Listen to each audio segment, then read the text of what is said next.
Amém? Aleluia. Som a igreja, o corpo de Cristo, para que nós possamos ter uma vida saudável, uma vida tranquila. Amém? Então a Beatriz pediu para não ficar falando sempre muito amém, amém.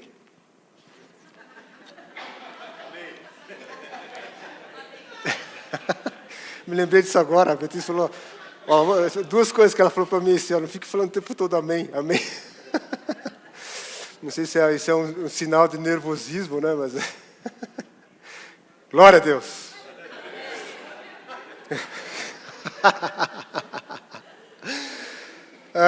Senhor, me dê a graça aqui para que eu possa passar aquilo que precisa passar aqui, Senhor. O Espírito Santo, então, me desafiou esses dias aí, até nesses dias, como Deus tem já falado aqui nesse altar, né, de uma forma tão precisa, através dos nossos pastores, a falar a respeito de um assunto que é tão atual e relevante. Me desafiou a falar sobre esse assunto, que é a igreja, e o reino de Deus é a igreja. Talvez não vamos perceber que existem duas coisas distintas aqui, o reino de Deus e a igreja, mas ao mesmo tempo são a mesma coisa. Mas nós precisamos discernir essas duas coisas, o que é a igreja e o que é o reino de Deus. Eu já contei um pouquinho assim, um pouco das coisas pessoais minhas, mas eu venho dentro de um berço evangélico.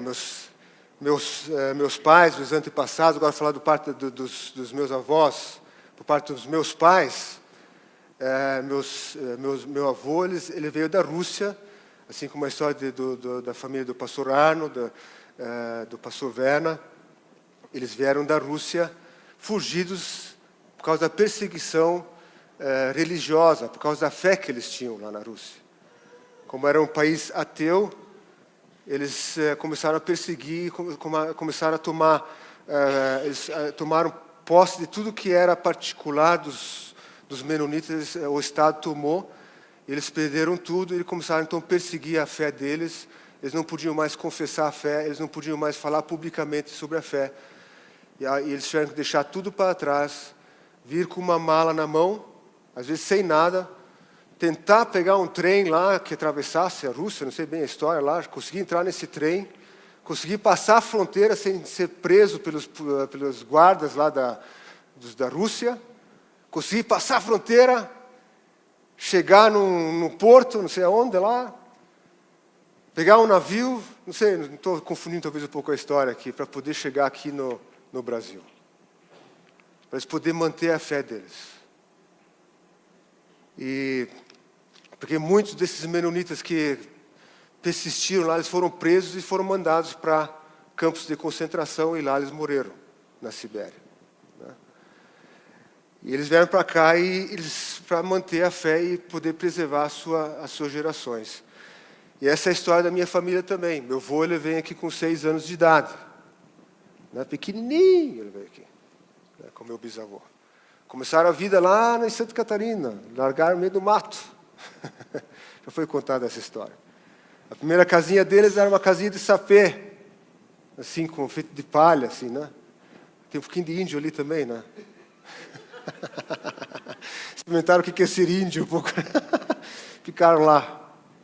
Até que Deus começou, como eles eram muito trabalhadores, eles começaram a trabalhar, e se uniram, se fortaleceram, né? Eles eram muito unidos e tal, começaram a construir, em pouco tempo já tinha uma escola, em pouco tempo já tinha um hospital, em pouco tempo. Então eles eram muito trabalhadores, então eles mudaram o ambiente daquele lugar, eles fizeram uma transformação naquela região, principalmente por causa da fé deles e por causa do coração que eles tinham de servir uns aos outros e de trabalharem arduamente, né? Trouxeram transformação. Ao ponto de que, na minha família, meu bisavô, ele começou a prosperar muito. Aí eles começaram a estabelecer uma fábrica de bolachas. Meu pai cresceu nesse ambiente. Então ele contava esses dias, ele já com 12, 13 anos, ele já tinha que dirigir o caminhão, buscar lenha, subir os morros lá. Eu tinha que buscar ovos para a fábrica de bolachas, e meu avô era um vendedor nato, mas era um evangelista. Então, ele viajava muito e evangelizava as pessoas. Ele chegava aí de caminhãozinho até Florianópolis, ali naquela região. Às vezes nem conseguia chegar até Florianópolis, porque já conseguia vender tudo no caminho. Então, o alvo dele era Florianópolis, mas eu não conseguia chegar até lá, porque já tinha vendido tudo, a carga completa já, no caminho já. Porque ele era um exímio vendedor, né, um homem de negócios. Mas ele também era um pastor. E eu estou encurtando um pouco a história dele. Eles vieram para cá, para Curitiba, porque a oportunidade de estudo, avanço, faculdade, tudo mais, eles não tinham lá na região. Aí meus pais, meu pai era adolescente, ele veio aqui para Curitiba para estudar, meu tio também, minhas tias, daí a família foi vindo, até se estabeleceram aqui, começaram um novo negócio aqui, meu avô como vendedor, tal, foi crescendo até estabelecer uma transportadora, foi uma empresa muito bem sucedida, meu pai era um homem de negócios, uma empresa com mais de 100 funcionários, uma frota de caminhões. E meu avô era um homem de negócios, mas era um pastor. Nesse interim, ele cuidava da empresa, junto com meus pais, e ele fundou uma igreja. Então, de noite, ele estava fazendo visitas nas casas, evangelizando as famílias, atendendo as famílias da comunidade, para ver quais são as suas necessidades, trazendo o evangelho, trazendo as pessoas para dentro da igreja. E assim, meu avô, ele trabalhou muito pela igreja. E meu pai, ele cresceu nesse ambiente. Então, meu avô, ele era um pastor, eles chamavam de pastor leigo, porque ele a formação dele não era na teologia, mas era um homem que estudava muito a Bíblia, conhecia muito a Bíblia, um homem temente a Deus, e assim ele formou a sua família servindo a comunidade. Ao ponto de que era comum meu pai eles comentar, e eles têm muito orgulho disso, que eram raros assim os momentos que eles tinham assim em família, porque ele sempre estava cuidando de outras, evangelizando e cuidando da igreja. Enquanto ele trabalhava o dia inteiro, à noite ele estava ocupando o seu tempo para cuidar das famílias, das outras famílias, enquanto Deus cuidava da sua família. E você vai pegar a história da família dos meus pais, são 9 irmãos ou irmãs, e todos estão firmes no caminho do Senhor. Ali se estabeleceram vários pastores. Todos estão servindo na casa de Deus. Nenhum se perdeu. Aí eu te pergunto, isso não é graça e favor de Deus sobre as nossas vidas? Quando existe um homem que entende o seu chamado, o seu propósito no reino, ele dá o seu coração em amor à igreja.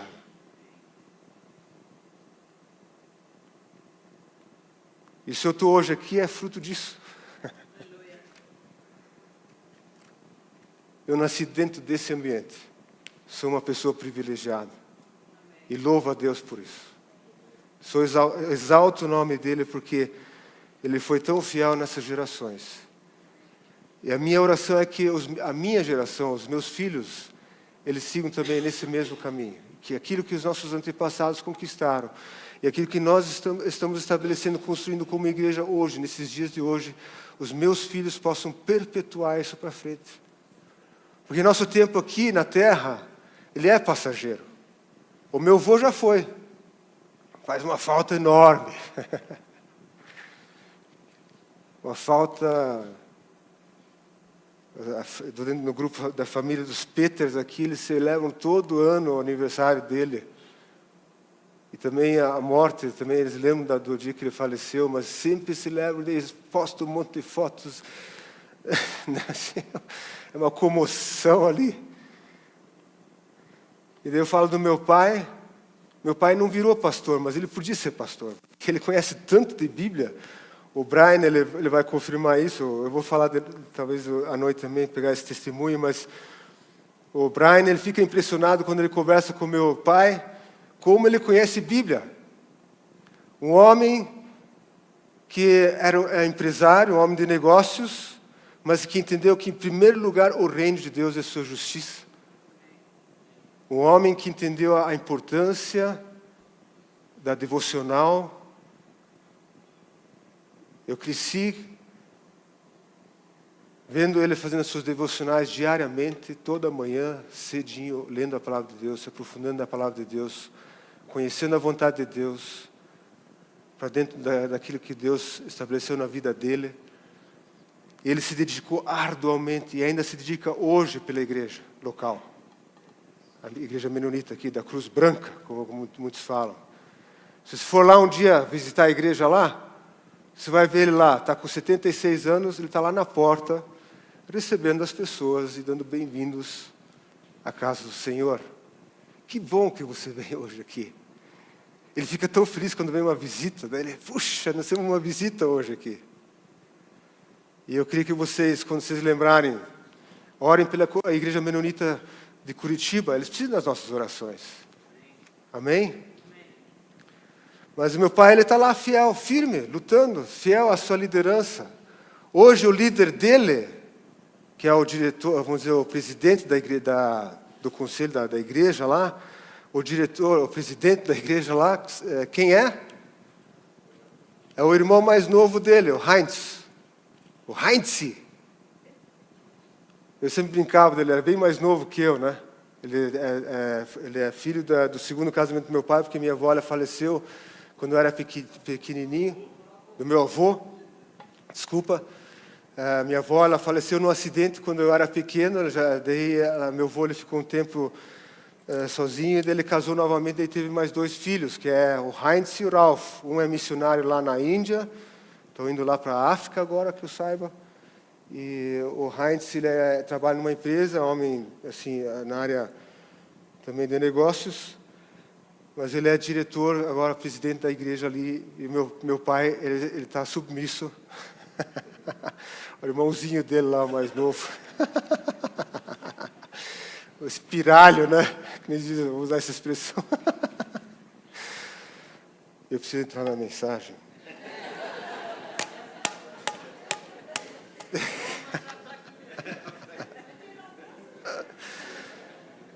Ai, Deus, por que eu estou falando disso? Eu estou tentando falar, o Espírito Santo está me falando assim, fale da tua história. Porque para você caminhar com a igreja, é necessário você perseverar. Se eu fosse para perguntar para o meu pai se ele não teve algum momento um sentimento de desistir, de sair, fazer outra coisa, com certeza ele tinha essas lutas. Se você perguntar para mim, esses 30 anos, se teve algum momento eu tive vontade de desistir, sim, eu tive. Talvez várias. Mas é perseverar. Esses dias eu estava conversando com a Beatriz. Com a Beatriz, às vezes nós estamos tão perto de conquistar algo em Deus. Tão perto. Caminhando com a igreja, tão perto. Só que daí, por falta de discernimento, eu posso desistir, dar um passo atrás. E de repente, aquilo que Deus tinha preparado para a minha vida, para aquele momento, para esse ano, para o que está diante de mim, eu perdi aquela oportunidade, por falta de discernimento. E caminhar com a igreja é assim, perseverar. Uma das coisas que eu queria colocar aqui para nós, você e eu, como o apóstolo Paulo lhe fala, você é uma carta viva, uma carta escrita por Deus. Você recebe isso? Deus ele está escrevendo uma história na sua vida, na sua família, assim como Ele está escrevendo na minha família, escreveu nos meus antepassados. Assim Deus está escrevendo uma história na sua geração. Creia nisso, você é uma carta viva, onde você passa, com as pessoas com quem você se relaciona, seja no trabalho, seja no teu contexto familiar, seja, não sei, quais são as suas atividades. Ali onde Deus colocou você, você é uma carta viva e as pessoas, elas olham para você e elas veem você e elas leem a sua vida e veem você. Esse é um homem fiel a Deus. Um homem que conhece o seu Deus, uma mulher que conhece o seu Deus, um homem de propósito, um homem que tem um destino e sabe para onde está indo, porque Deus se tem revelado dessa forma. E tem escrito uma história na sua vida, na sua família. Amém? Você recebe isso na sua vida? Amém.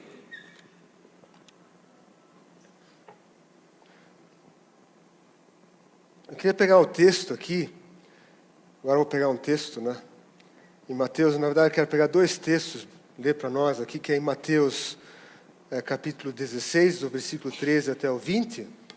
Depois eu queria ler um texto paralelo, que está lá em Isaías 9, 6 e 7. Mateus 16, 13. Vou ler aqui nas minhas anotações, se você achou, por favor me acompanhe. Mateus 16, 13. Diz assim: chegando Jesus às partes de Cesareia de Filipe, interrogou os seus discípulos, dizendo: quem dizes, ou quem dizem os homens ser o Filho do Homem? Pergunta assim para o teu irmão do lado, assim, quem dizem os homens ser o Filho do Homem? Faça essa pergunta aí. Quem dizem os homens ser o Filho do Homem? Quem dizem ser o Filho do Homem? Quem? E eles disseram, uns João Batista, outros Elias, e outros Jeremias, ou um dos profetas. Então Jesus ele pergunta para os discípulos, o que os outros dizem a respeito de mim? O que as outras pessoas pensam a respeito de mim? E agora ele faz uma pergunta de novo. Tudo bem, os outros pensam que eu sou um profeta. Mas o que vocês dizem que eu sou? Vocês que estão caminhando comigo todo esse tempo. Quem vocês dizem que eu sou? Então Simão Pedro respondendo disse, né? Parece que Pedro já estava assim, a resposta já estava na boca dele. Eu também não sei quanto tempo levou para Pedro responder. Mas Pedro teve a coragem e disse: tu és o Cristo, o Filho do Deus vivo. Amém? Você pode dizer assim: Jesus, tu és o Cristo, o Filho do Deus vivo. Importante nós termos essa revelação sobre as nossas vidas. E Jesus respondendo disse-lhe: bem-aventurado és tu, Simão Bar-Jonas, porque tu não revelou a carne e o sangue, mas o meu Pai que está nos céus. Então, bem-aventurado é você, Henrique, Rose, Vera, né? Marilena. Bem-aventurado é você, João, Jurodes, cada um de vocês, Sérgio, Fabianca, Edilândia, Marcelo. Bem-aventurado é o Daniel. Bem-aventurado é você. É isso aí. Se você tem essa revelação, que Cristo, tu és o Cristo, o Filho de Deus vivo. Pois também eu te digo que tu és Pedro, e sobre esta pedra edificarei a minha igreja, e as portas do inferno não prevalecerão contra ela. Eu te darei as chaves do reino dos céus, e tudo o que ligares na terra será ligado nos céus, e tudo o que desligares na terra será desligado nos céus. Então mandou aos seus discípulos que a ninguém dissessem que ele era Jesus o Cristo. E eu queria, paralelamente a esse texto, eu queria ler esse texto de Isaías 9, versículos 6 e 7, diz assim, quando o profeta Isaías profetizou a respeito de Jesus, o Messias, ele fala assim: porque um menino nos nasceu, um filho se nos deu, o governo está em seus ombros, e o seu nome será maravilhoso, Conselheiro, Deus forte, Pai da eternidade, Príncipe da paz, para que se aumente o seu governo e venha paz sem fim sobre o trono de Davi e sobre o seu reino, para o estabelecer e firmar mediante o juízo e a justiça, desde agora e para sempre. O zelo do Senhor dos exércitos fará isto. Aleluia! Então nós temos aqui um momento, né, que Jesus, então, eu creio que Jesus ele ficou muito feliz quando ele percebeu que os seus discípulos eles entenderam o propósito que Jesus ele estava aqui na terra e pelo qual ele estava aqui na terra. E que eles reconheceram que esse propósito ele só seria estabelecido quando eles tivessem a real compreensão do que é o reino de Deus e de quem é Jesus, o Cristo, o Filho do Deus vivo. Quando nós pegamos ali o significado, esses dias escutando uma mensagem lá desse pastor ou desse mensageiro chamado Miles Monroe, ele coloca lá numa das suas mensagens de que o significado literal da palavra Cristo é o ungido do Senhor, o Rei ungido. Então Cristo, quando ele veio a essa terra, esse mundo, ele veio nesse mundo na posição, ele veio como um menino, mas ele se estabeleceu como um rei, um governante sobre essa terra, como o governante máximo sobre essa terra. Ele estabeleceu o seu reino e assim ele governa a terra através do seu reino. E se eu não tenho essa revelação de que Jesus Cristo é o Rei, já foi falado aqui nesse altar, nesse púlpito, se eu não tenho essa revelação que Jesus é o Senhor da minha vida, que Ele é o Rei, Ele é o dono da minha vida, eu não vou conseguir compreender a dimensão e a grandeza do reino de Deus e nem tampouco o propósito da igreja aqui na terra. Então, se você ainda não tem essa revelação, busque no Senhor, deixe o Espírito Santo te convencer, porque aqui Jesus ele fala para Pedro, bem-aventurado você, porque isso não foi o homem que te revelou. Eu posso te dizer aqui 10.000 vezes, Jesus Cristo é o Senhor, Jesus é o Cristo, Ele é o Rei. Eu posso te falar 10.000 vezes, mas se o Pai não te revelar isso, se o Espírito Santo não te revelar isso, e firmar isso no teu coração, você não vai ter o entendimento e não vai poder caminhar firme, num fundamento firme, consolidado na sua jornada que se chama a Igreja do Senhor Jesus Cristo. Você concorda comigo?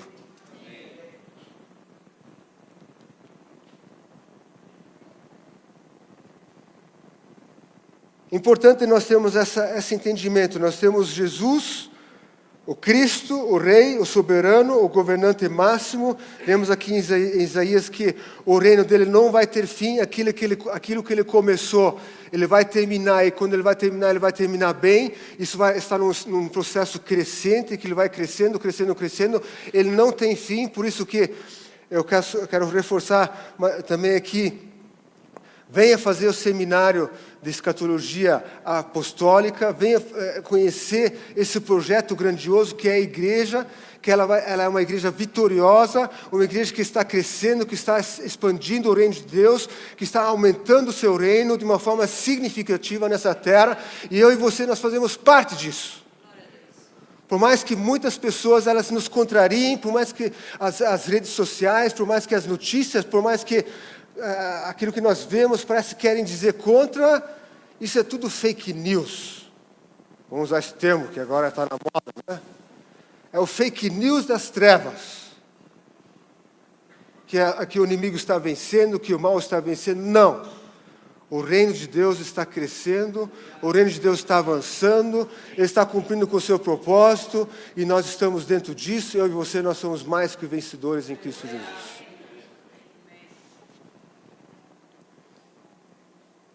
E a palavra diz aqui que e sobre esta pedra, sobre essa revelação, eu edificarei a minha igreja.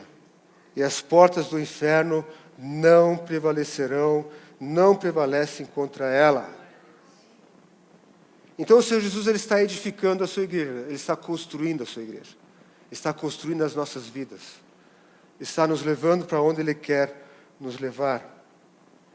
A igreja é uma edificação inabalável, que avança contra as portas do inferno e elas não podem prevalecer.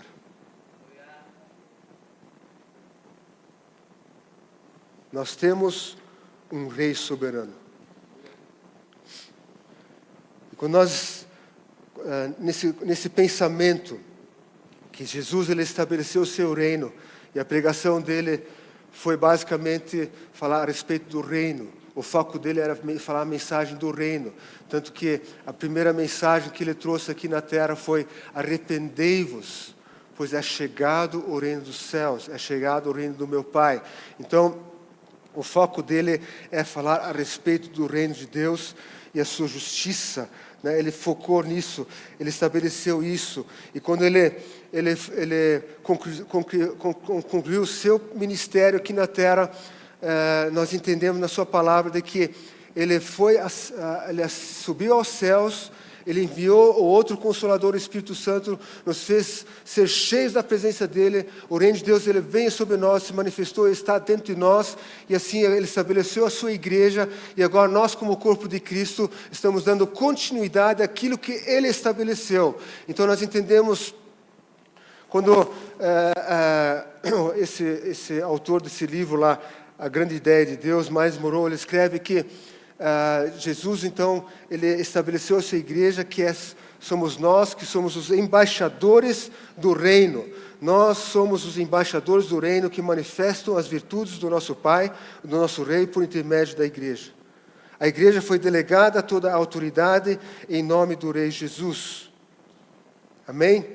Em Efésios 1, 21 a 23, nós lemos que manifestou em Cristo, ressuscitando dentre os mortos e pondo à sua direita nos céus, acima de todo principado e poder, potestade, domínio e todo nome que se nomeia, não só neste século, mas também no vindouro, e sujeitou todas as coisas a seus pés. E sobre todas as coisas a constituiu como cabeça da igreja, ou constituiu como cabeça da igreja, que é o seu corpo, a plenitude daquele que cumpre tudo em todos. Então a igreja é o corpo de Cristo, a plenitude de Jesus. É a expressão de Jesus na terra. Ser como Ele e servir como Ele. Aleluia. Em Atos 1, 8 nós lemos: mas vocês receberão poder ao descer sobre vós o Espírito Santo, e serão minhas testemunhas, tanto em Jerusalém, como em toda a Judéia e Samaria, até os confins da terra. E quando o Espírito Santo ele vem sobre as nossas vidas, e ele é derramado em nossos corações, o que ele está fazendo? Ele está derramando do próprio reino de Deus. Porque Jesus ele falou assim: o reino de Deus está dentro de vocês. Ele está manifesto dentro de vocês. Como? Através do Espírito Santo de Deus. Então nós estamos aqui como agentes e embaixadores do reino, manifestando o reino de Deus. Por quê? Porque o reino de Deus está dentro de nós. O Espírito Santo está dentro de nós. E onde quer que nós colocamos as plantas dos nossos pés, onde quer que nós estendemos as nossas mãos, onde nós abrimos a nossa boca, onde nosso testemunho está presente, as pessoas elas veem. E o que elas veem? O reino de Deus se manifestando em nós.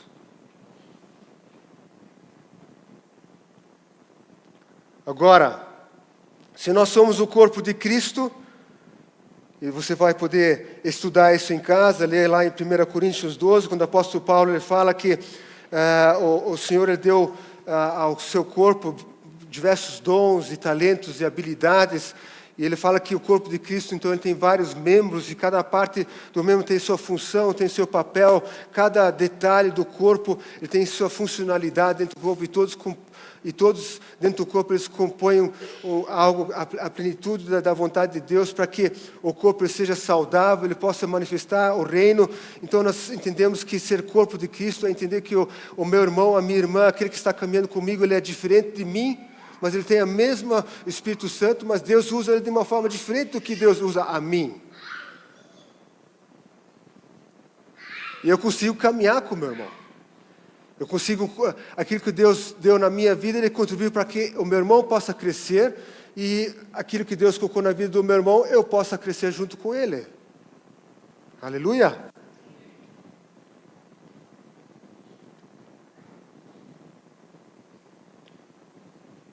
Quando nós falamos como embaixadores que nós somos do reino de Deus, nós estamos aqui para trazer a cultura dos céus. Quando nós trazemos a cultura dos céus, a cultura do reino de Deus, não existem barreiras geográficas, culturais, não existe, ela transcende a história, ela transcende gerações, ela transcende qualquer situação, ela penetra em qualquer cultura, ela toca onde ela precisa tocar, para que as pessoas sejam trazidas para dentro do reino de Deus, sejam trazidas para dentro da história sejam trazidos para dentro do propósito eterno de Deus.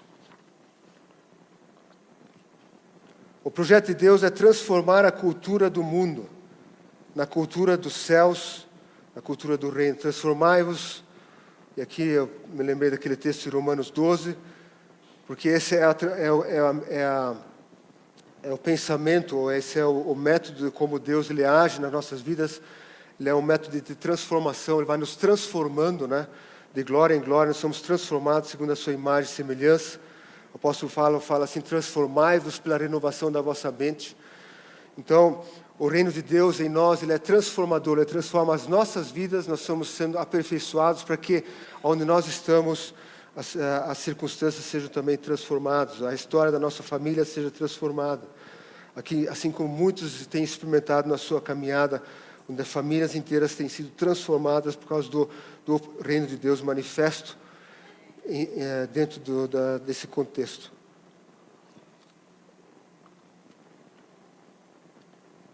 Qual que é a oração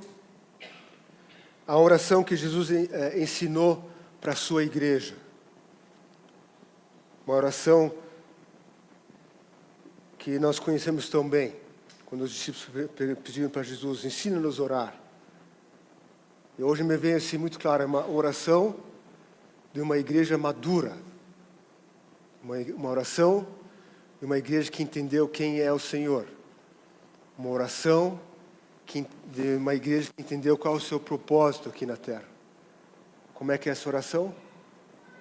Pai nosso que estás nos céus, seja feita a tua vontade, não, santificado seja o teu nome, seja feita a tua vontade aqui na terra, como é nos céus. Venha o teu reino. Eu estou confundindo aqui a sequência? Mas está tudo dentro daquilo lá.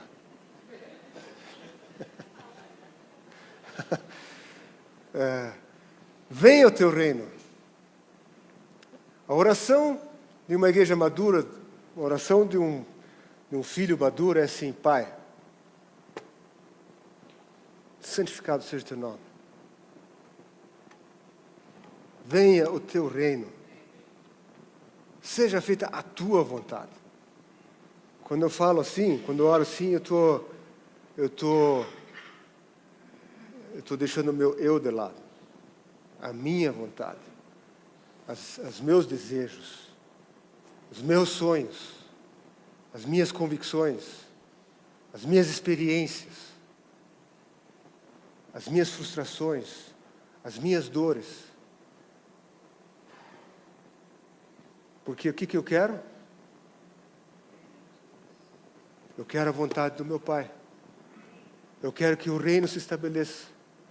Eu quero que Ele se manifeste. Que Ele seja glorificado. Né? Como Jesus, ele na sua oração lá em João 17. Eu te glorifiquei aqui na terra. Será que nós podemos ter essa oração, Senhor?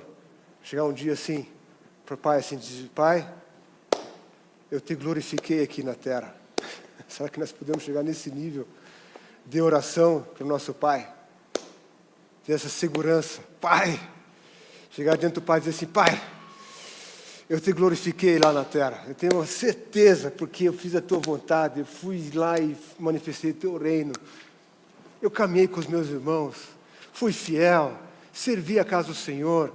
Fui lá na minha comunidade. Fui lá manifestar o teu reino. Né? Fui uma testemunha.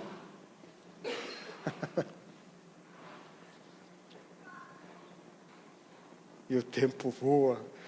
E o tempo passa. E nós estamos firmes. Inabaláveis.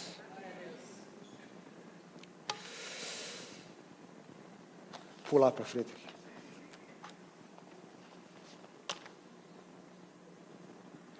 Certo autor de um livro, ele escreveu assim, o nome dele é Bill Hybels: a igreja local é a esperança para o mundo. Amém? Se você tiver um dia a oportunidade de ler esse livro, não sei se é um livro que é escrito ou se foi dentro de um outro livro que foi escrito, foi cunhada essa célebre frase, né? O pastor Bill Hybels, lá da Willow Creek, lá dos Estados Unidos. E essa frase, ela trouxe um significado assim bem, e a mensagem dele é uma mensagem muito interessante. Eu não consigo replicar isso aqui, porque a gente não tem todo o contexto, não tem todo o conteúdo, mas algo que é muito forte, que nós precisamos entender, que a nossa comunidade local, ela é a solução para o mundo. Porque Deus nos plantou onde nós estamos, no lugar onde é que nós estamos, para alcançar a nossa comunidade, as pessoas que estão à nossa volta. Então nós estamos aqui porque nós queremos transformar a nossa comunidade. E eu tenho um papel fundamental e importante nesse contexto de igreja local. Porque nós queremos trazer as pessoas que estão lá fora, nós queremos trazer para dentro uma comunidade que é a comunidade do reino, que é uma comunidade de fé. E nós temos esse chamado, temos esse trabalho da parte do Senhor.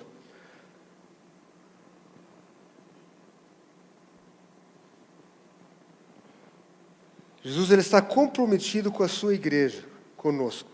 Quando ele falou que ele ia edificar a sua igreja, ele decidiu que ele ia ficar fiel, e ele é fiel até o final.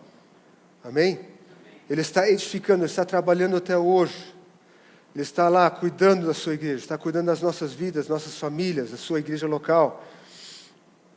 A igreja local, ela tem o seu papel, quando nós falamos a respeito da comunidade, porque é um termo comum, aquilo que nós temos em comum com a nossa comunidade, seja em relação ao trabalho, seja em relação às famílias, seja em relação ao nosso bairro, nossa vizinhança, porque nós queremos trazer as pessoas para dentro de uma comunidade de fé, onde elas possam desenvolver a sua fé e descobrir qual é o seu papel no corpo de Cristo, despertar os dons e talentos dados por Deus para que se tornem influentes na comunidade local, na cidade, como agentes de transformação. Desde a ascensão de Jesus, esta é a única coisa que Jesus está focado, que é edificar a sua igreja. E nós estamos aqui como instrumentos, como embaixadores para manifestar isso. Por que a igreja é a esperança do mundo? Porque ela está inserida dentro de uma comunidade local. Porque a igreja local, nós, eu e você, somos aqueles que podemos trazer a restauração para dentro das famílias, que podemos, uma vez restaurar as famílias, nós podemos restaurar uma sociedade. Quando nós restauramos uma sociedade, nós restauramos uma cidade, um país, uma nação, e nós trazemos uma restauração total do mundo. Por que a igreja é a esperança do mundo? Porque é uma instituição dada por Deus. E aquilo que Deus faz é bom, é perfeito. Certa feita, o Senhor Jesus, ele falando com os seus discípulos, ele falou assim: ore ao Senhor da seara para que Ele envie mais trabalhadores. Para onde? Onde é que os trabalhadores eram para serem enviados? Para a igreja local. Por que para a igreja local?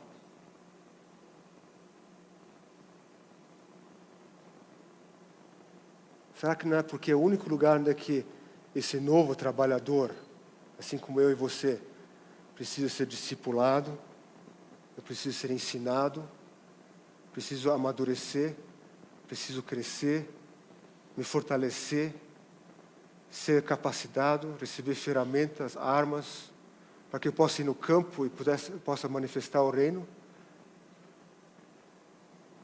Tem um texto que fala assim que as nossas armas em Deus, elas são poderosas para desfazer todas as obras do diabo, sofismas. Mas que armas são essas? Ou que nem diz aqui no texto que nós lemos, que o Senhor nos deu chaves, as chaves do reino. Como é que eu vou descobrir quais são essas armas, essas chaves?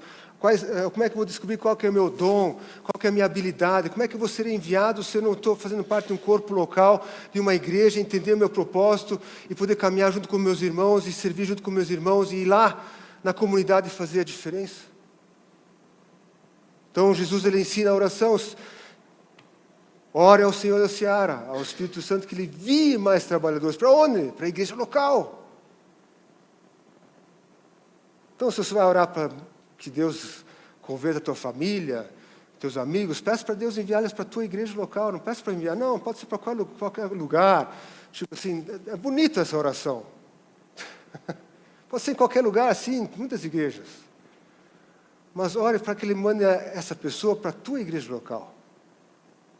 Para que você possa caminhar com essa pessoa, possa discipular ela, você possa ajudar ela, possa fazer diferença, você possa ter um compromisso com ela e dizer assim, estou junto com você, vamos lá.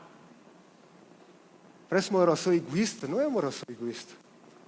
Se Deus colocou essa pessoa na tua frente, e você está orando por ela porque Ele quer trazer ela para a tua igreja local, Ele não quer te levar para nenhum outro lugar. Depois, se quiser discutir isso comigo em particular, pode me discutir, talvez discorde comigo. Isso talvez você não vai encontrar assim, especificamente aqui na Bíblia. Mas existia uma igreja local. A mesma coisa pegar um filho, pode mandar para outra família cuidar lá que tá tudo bem. Acho que não.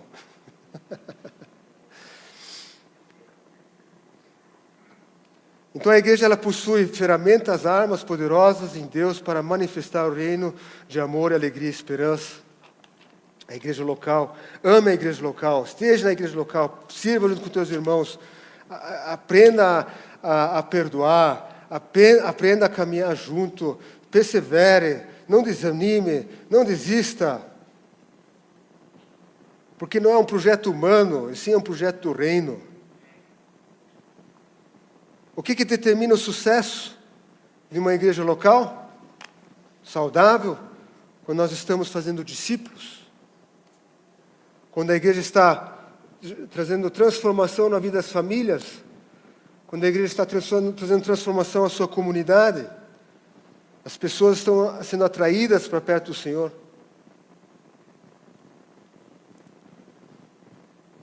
Em Efésios 5, nós lemos que Jesus amou a sua igreja ao ponto de se entregar por ela. Ele se santificou, Ele se purificou por ela. Tanto que Ele amou a sua igreja e ama a sua igreja.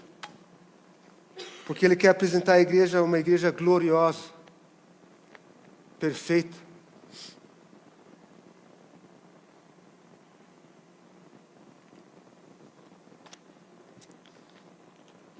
Jesus, o governo, está sobre o seu ombro. E ele não terá fim. A sua igreja, como a embaixada do reino, está em franca expansão, manifestando a vontade do Pai. Hoje, se nós fôssemos para fazer um levantamento ou pegar alguns índices que existem, ontem o pastor Arno, na reunião do ministério, quando nós temos essa reunião, nós estamos falando a respeito da vida da igreja, dos ministérios da igreja local. Dentro dessa conversa, até o pastor Arno pode me corrigir aqui se eu estou errado, mas hoje nós estamos vivendo um momento em que, para cada 3 pessoas no mundo que não são cristãs, existe um cristão. 1/3 da humanidade já foi evangelizado. Isso são mais de 2,5 bilhões de pessoas. 33%. 33, eu olhei ontem lá, 33 que eles consideram o cristianismo, né, vamos dizer assim. Se fosse como é que você falou, um século atrás, 2 séculos atrás? Primeiro século, 1 para 360. 1 para 360. Primeiro século. Primeiro século da história da humanidade. Para cada cristão, existiam 300 não cristãos. 1 para 3. E hoje é 1 para 3. Será que o reino de Deus não está expandindo? Não está fazendo a diferença? Como é que algo como o projeto que é a Igreja de Deus não pode ser algo bem sucedido ao longo desses 2000 anos? Como é que alguém pode dizer que está fadado ao fracasso? E se você pegar a história da humanidade, a história da igreja, passaram tantas pessoas diferentes, a história do ser humano. Nós estamos vivendo um momento na história da... Eu vou terminar aqui.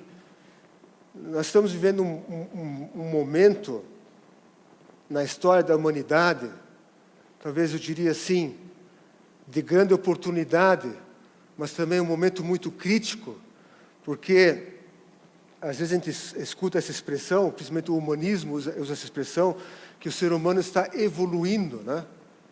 Só que a gente começa a olhar essa evolução do ser humano, estou falando do modo da natureza do homem, como é que você vê? Parece que está desgringolando o negócio, o ser humano, o homem natural, né? Ontem mesmo eu vi um vídeo na internet ali, 2 caras assim, estavam vestidos um jote bem, eles estavam usando uma máscara como se fosse a máscara, a cabeça de um cachorro assim. Então os dois eram em forma de cachorro. Um estava com forma de cachorro, outro tinha uma outra máscara lá, ele tinha uma coleira no pescoço dele lá, e ele falou assim: esse é meu pet. E assim eles estavam caminhando pela rua. Um era dono do outro. A pessoa chegou num ponto de se considerar um animal e se submeter como um cachorro e fazer latir que nem um cachorro. Aí eu te pergunto, o ser humano ele está evoluindo? Estou pegando um exemplo sim extremo, né? Mas não podia pegar outros exemplos. O tempo terminou. Meio-dia. Será que a igreja não tem um papel fundamental? A igreja local? Será que será que a tua falta não faz falta nessa casa? A tua falta faz falta assim, então não falte, por favor. Venha participar junto conosco aí. O Senhor Jesus disse, a seara é muito grande. E Deus te deu algo na tua vida para que você possa ser um instrumento e alcançar as pessoas que estão à tua volta, que só você pode alcançar. Você tem a linguagem, você tem o teu trejeito, uns andam meio assim, né? Uns são assim, outros são assim. Outro é mais despojado, outro é mais focado, outro é mais racional, outro é mais, sei lá, tanto é uma diversidade tão grande, outro é mais, vamos sair para porrada, né? Vejo lá o Josimar lá, tudo é a base da força, né? Se exercitando lá. Mas alcançando pessoas para Jesus, não está alcançando pessoas para Jesus? Amém? Estou profetizando sobre a tua vida, meu irmão. Porque cada um tem uma característica. Né? Eu vejo o André Neck lá, está quietinho lá com a esposa lá. Ele é meu primo, tá? Assim, de 2º, 3º grau. E ele está no ambiente, ele está sempre dentro de um jardim. Cheio de flores, cheio de... Né, um lugar assim, parece que está no céu ali, no jardim dele, lá no Chácara Flor da Suíça. Um dia vocês têm que ir lá conhecer a Chácara Flor da Suíça lá. Ele é o gestor lá, o administrador da chácara lá. Ele está sempre lá no meio das flores, está tudo... Mas é lá que Deus está usando ele para manifestar o reino, né? Como chefe, como, né, para os funcionários, e está lá com a família lá. Meu pai, eu vou terminar aqui com o exemplo do meu pai. Meu pai, ele era um empresário. Vocês podem se colocar de pé, por favor. Desculpa eu tomar o tempo de vocês.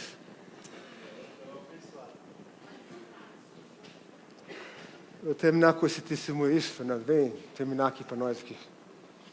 O Fernando vai terminar. O meu pai, ele, dentro desse contexto, estava falando que ele nasceu dentro desse contexto cristão, e eles entenderam muito desde cedo que tudo que Deus tinha dado para eles era para servir pessoas, para abençoar pessoas. E Deus fez com que eles prosperassem muito. Meu avô, meu bisavô, meu avô, meus pais, eles prosperaram muito na sua vida. Não porque eles eram bons naquilo que eles faziam, mas é porque Deus deu uma graça na vida deles, nos negócios, nos relacionamentos com pessoas. E meu pai, ele decidiu fazer da empresa dele um campo missionário. E se você for conversar com ele, ele evangelizou todos os funcionários dele, todos.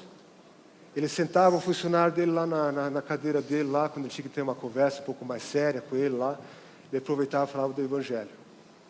Desafiava a pessoa, ele a tomar uma decisão por Jesus.